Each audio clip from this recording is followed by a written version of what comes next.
Pippers will get cold. Oh, well. Irene, I must know everything you and Scott did yesterday. Everything. Well, for one thing, we went to the opera. The management sent around complimentary tickets, and Scott is fond of Aida, and he also has a tremendous crush on little Nicole Romaine. Who is this little Nicole Romaine? Why, she's a member of the corps de ballet. Did you hear that, Watson? A dancer. Quick, strong, agile, eh? Is it customary for the Metropolitan Opera to send you tickets? No. No, it isn't really. Then they could have been sent by someone else. I simply never thought about it. Now start thinking about it now. And seriously, tell me about Scott and this little Nicole Romaine. He's her pet. Whenever we go backstage after Which performance... you did on this occasion? Yes. They spoke together, these two? Oh, my, yes. Laughing and whispering in each other's ears. She's hardly more than a child herself. Whispering in each other's ears. Do you hear that, Watson? Hatching the plot right there, I've no doubt. Plot? What plot? A plot, my dear Irene, in which you and your unfortunate son are leading players. And a plot in which I must now assume a role myself. Uh-huh. Our friend in the checkered suit is back.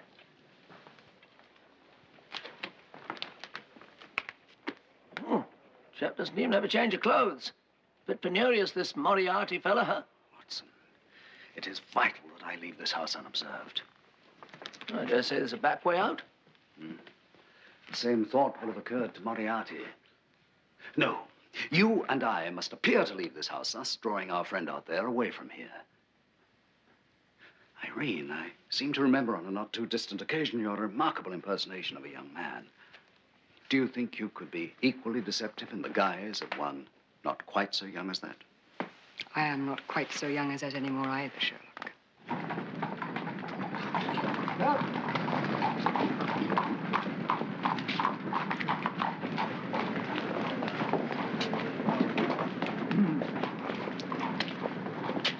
Come in, Holmes.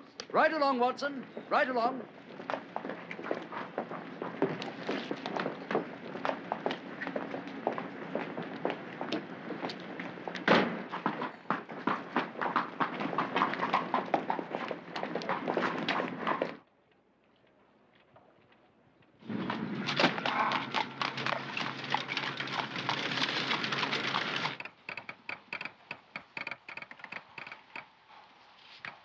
Thank you.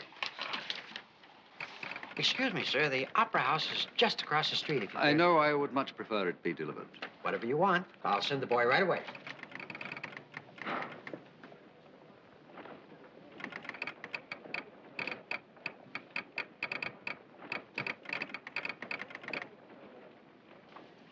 The Twickenham Toffs. What a mysterious, fascinating, tiny world we live in. What's that, sir? Oh, nothing. I was just having a conversation with myself. How much do I owe you? 75 cents. Thank you.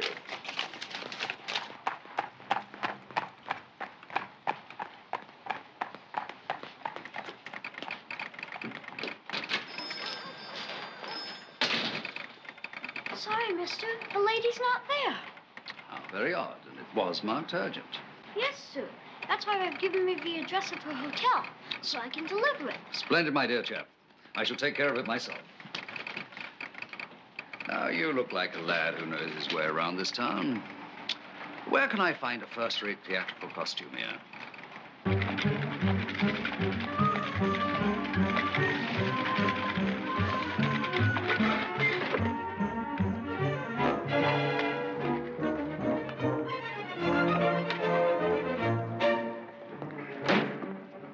Signori Croce, you bring in the bowl, eh?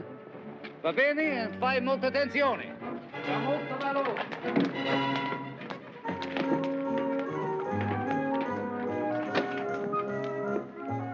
Buongiorno.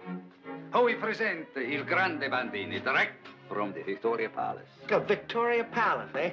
I played there myself in my younger days. What kind of an act do you do? Escapologist. A what? I escape. Escape from what? From trunks, from tanks filled with water, from chains, from locked cages. Yeah, but not from your hotel bill, I hope.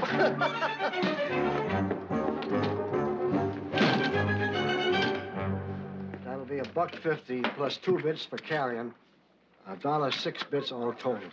There you are, my fine fellow. And don't forget, come to see me perform tomorrow night at the Orpheum. So you're playing the Orpheum, huh? Now, who told you about this place, anyway, the Haymarket? It was recommended to me by a maestro I met in Marseille.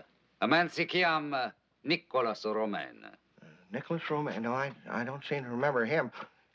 We do have a Miss Romaine staying here. She's with her little boy. I'll have to ask her when she comes back in. She may be a relative. Now, let's see about your room.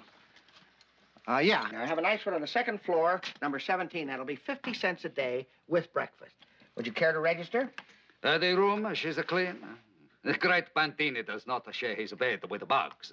We have the cleanest place in this town. You can ask anybody that lives here. Ah, Miss Romaine. By the way, over there's a gentleman who might be knowing a relative of yours. Buonasera, signorina. Che piacere. I once had the great honor of appearing on the same bill with your most esteemed father. My name is Sherlock Holmes. If you value your life and freedom, you'll invite me to your room at once.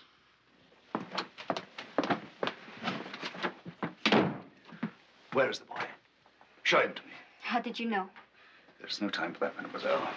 Where is he?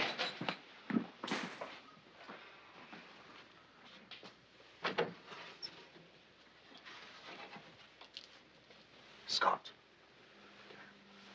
Scott? Scott. Scott.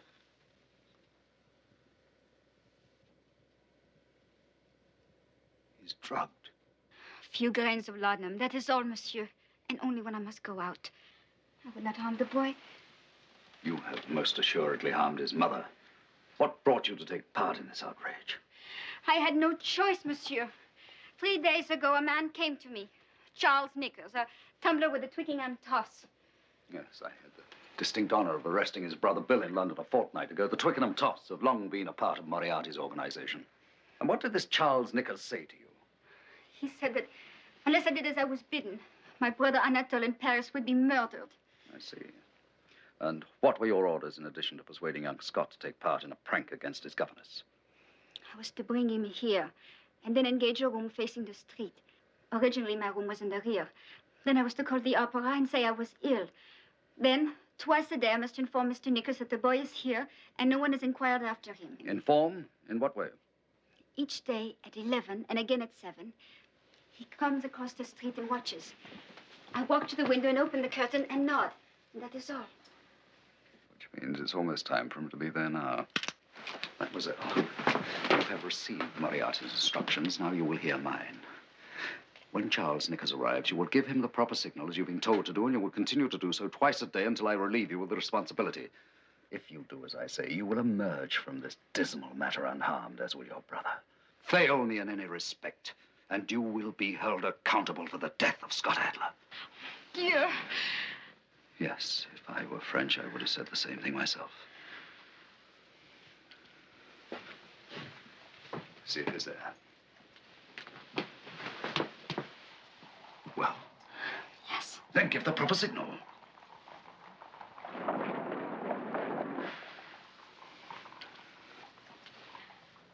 He is gone. Good. Here's my key. I'm in room 17. It's 3 doors down from you across the corridor. Go and unlock the door. When the way is clear, give the signal. Now.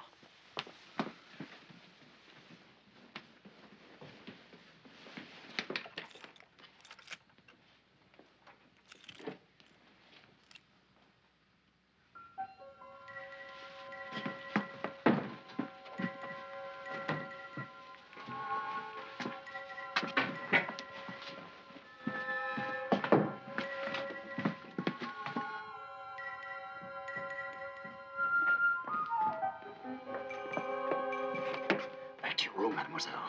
And remember, do exactly as I told you. The boy's life depends on it. Yes, yes, of course. I will obey you utterly. Do.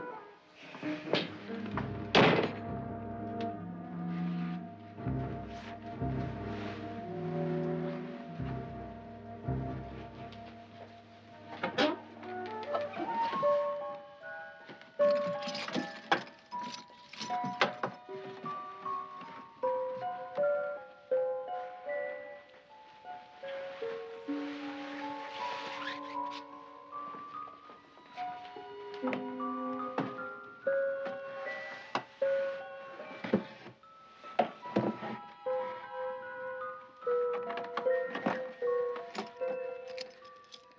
lad, you'll have a bruise or two to show for your adventure.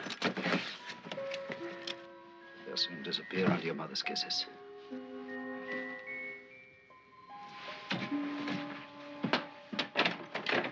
This is not an albergo for a touri. It is a pen for pigs.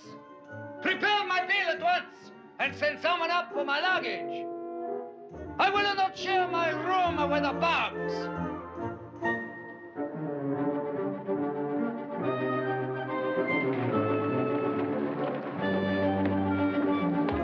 Hotel Algonquino.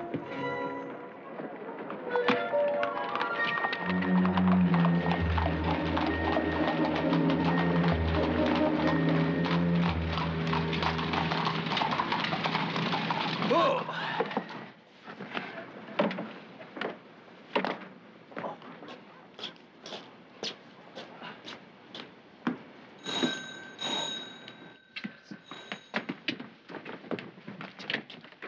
Go ahead, quick.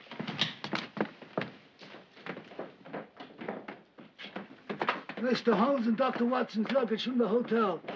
Come and give me a hand with it. Good heavens, what's this about? I said I've got Dr. Watson and Mr. Holmes' luggage from the hotel like you ordered. I need some help getting it into the house. Hell, I help the man in them with the luggage, please. Yes, madam.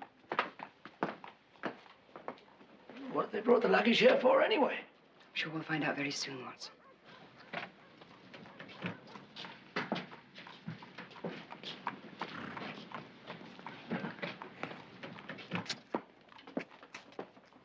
Mine, all right. Good heavens, it's empty. Look here, my good man, There's a large trunk on the back of the carriage, Watson. Holmes. As soon as Heller and I have it halfway across the pavement so it's blocking the view of the chap across the street, I want you to get into the carriage as fast as you can. Lie on the floor and under no circumstances allow yourself to be seen. Remember, do exactly as I say. Come on, Heller.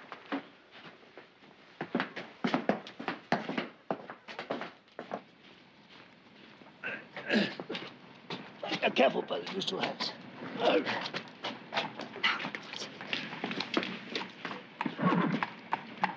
Bring your hand round.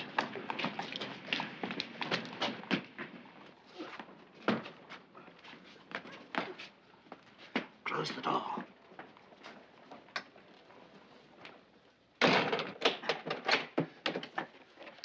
Scott! Is he all right? He's as fit as a fiddle. He's just feeling the effects of a sleeping draft. Mama, how do I get here? Where's me go? It's all right, my darling.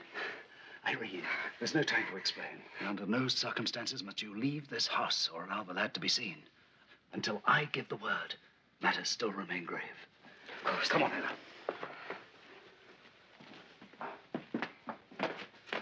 Open the door.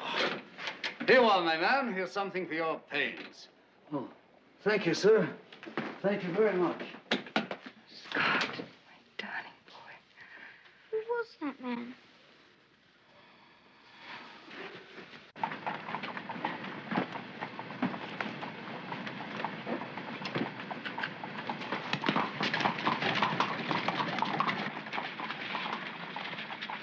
Tell Moriarty, Holmes and Watson have moved into the Adler house.